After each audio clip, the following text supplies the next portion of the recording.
Masayang araw po, mga ka-PL. Abay, hindi lang pala isang beses inisnab ni Ismags si BP Inday Sara, kundi 2 beses po, mga ka-PL. Pero hindi pinakita ng mainstream media, no? Itinago ng mainstream media ang kamalditahan at pang-iisnab ni Ismags kay BP Inday Sara. Napapaghalata po ito mga mainstream media na hawak na sa leeg ni Ismags. Ayaw nyo ipakita, tinago-tago nyo. Pues, ako ang magpapakita ng pangalawang beses na pang-iisnab ni Ismags kay BP Inday Sara na para sa akin, mga ka-PL, pambabastos po ito sa pangalawang Pangulo. Abay, di hamak po na mas malaki ang mandato ni BP Inday Sara kaysa kay Dayunyor. Di ka na nahiya. Ismags, nagmaldita ka? Bakit kagandahan ka, te?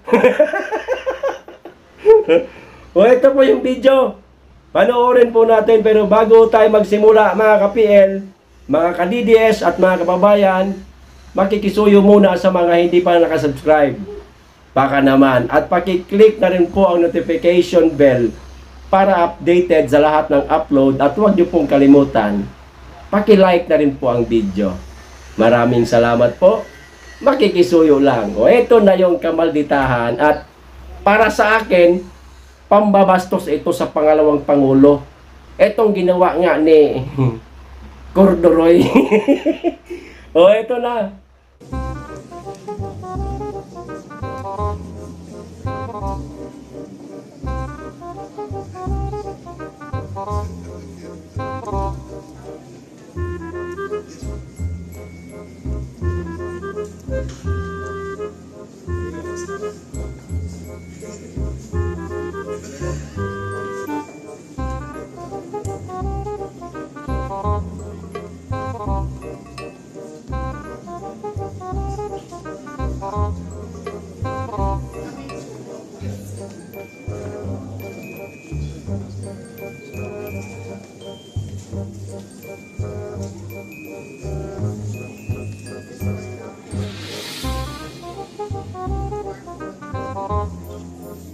The cabinet.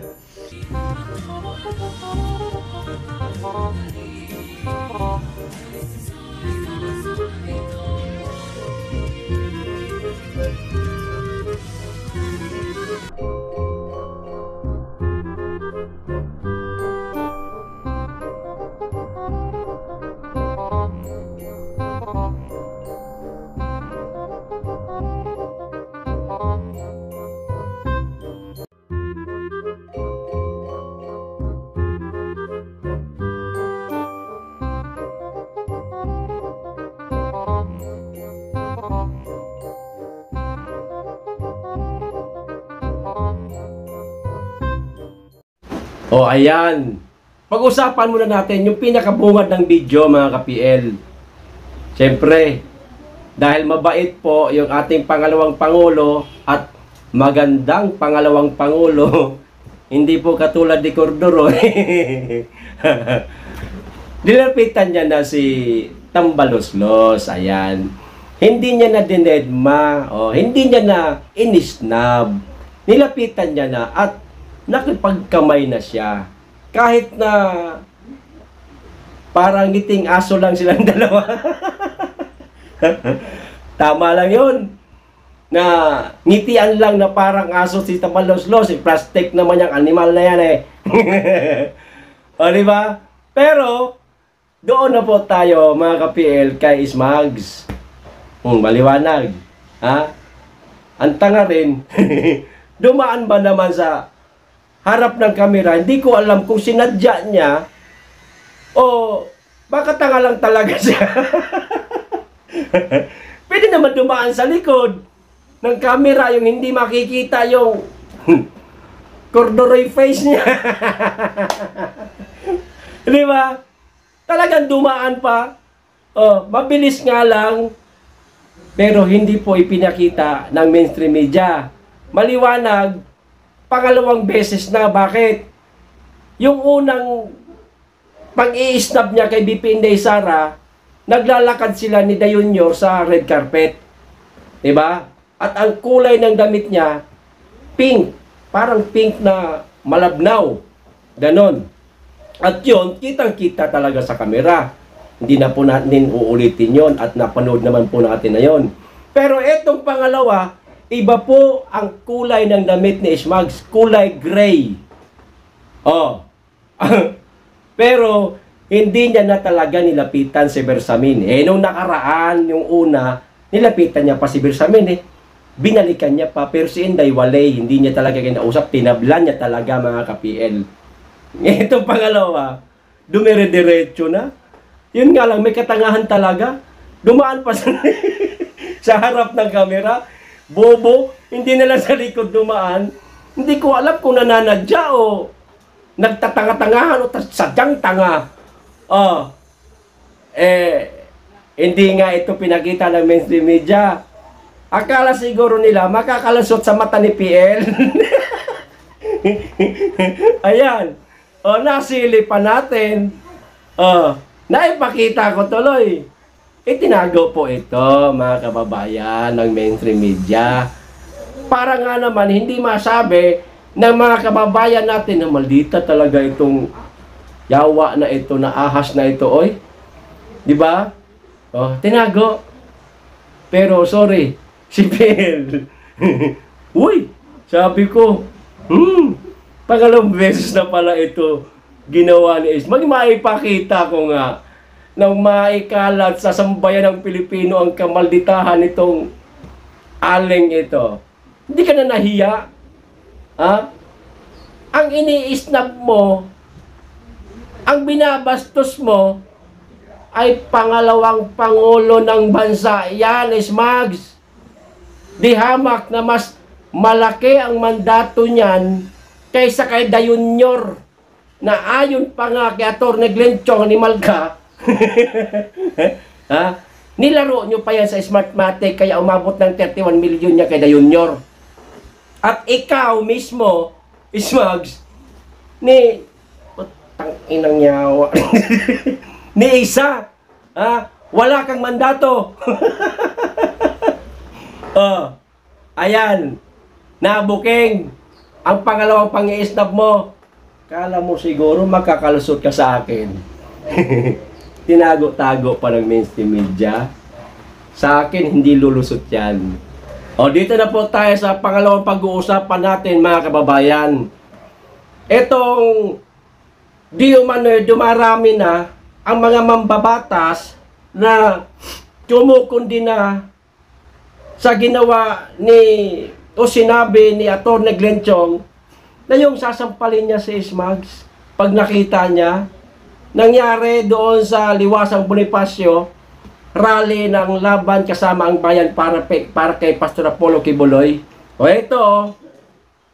Ayan, basahin. Ayan, kilala niyo naman siguro yan, no? Ang sarap. Taniman ng buhok. Taniman, hindi sa bunutan, taniman. Matutuwa. Ito, sabi, dumadami na ang mga mambabatas na kumukundi na sa ginawa ni dating biliran Representative Atty. Glenn Chong na pagbabantang sasampalin si First Lady Liza Araneta Marcos Cordoroy habang nasa rally para kay Pastor Apollo Kibuloy. Natandaan niyo naman siguro yung video na yan. Siyempre, kukundinahin talaga nila, mga kababayan. Kasi mga safe-safe yan Safe-safe kay Smugs, safe-safe kay Dayunyor, safe-safe din kay Tambaloslos. Malay natin, baka sinabihan din ni Smugs, Toy, kayo, kundinahin nyo nga yung sinabi ni Glenn Chong para hindi niya na ulitin. Nababastos ako kahit nakabastos-bastos ako. Yan. Kinundi na nila si kinundi na yung mga sinabi ni Atty. Glenchong. Pero, mga tuta kasi yan mga ka-PL eh. Mga tuta yan Smugs. Pero, etong pang-i-snub ni Smugs kay BP Inday Sara na para sa akin pambabastos na po ito, hindi ho nila kinukundina. Kayo, mga mambabatas, bakit hindi nyo kundinahin? Itong pangalawang beses na pambabastos, pang-i-snub ni Smugs kay BP Inday Sara. Sige nga, subukan nyo nga. Hindi nyo magawa ano? Kasi pag kinundina nyo, itong kabastusan ni Smugs, magugurgur kayo, mga animal. Diba? Subukan nyo. Hindi nyo magawa. Pero, yung sinabi lang ni Atty. Glenchong na tatsampalin si Smugs pag nakita na para sa akin, joke lang naman yon, kinundi niya nyo agad. Pagka talaga hindi sa inyo, napakabilis ninyong mag-react. Pero pag kakampi ninyo, kahit na pambabastos na, panloloko na, pagnanakaw na sa kaban ng bayan, okay lang. Tragis kayong mga animal kayo. Di ba, mga ka-PL? Yan po sila. Kampi-kampiyan sila eh. Tandaan nyo, mga visit kayo, bilog ang mundo, matatapos din yan mga yan. Yan, tatlo dyan, si Tambaloslo, si Smugs, tsaka si The Junior, matatapos din yan. At kayo, kayong mga inayupak na mga mambabatas kayo, pagdating ng araw, babaliktad din kayo, tatandaan namin yung mukha ninyo. Ayos? Hanggang dito lang po mga ka-PL. Maraming salamat po sa inyo lahat. Mag-iingat kayong lagi at higit sa lahat, mahalin po natin ang Pilipinas. Be blessed.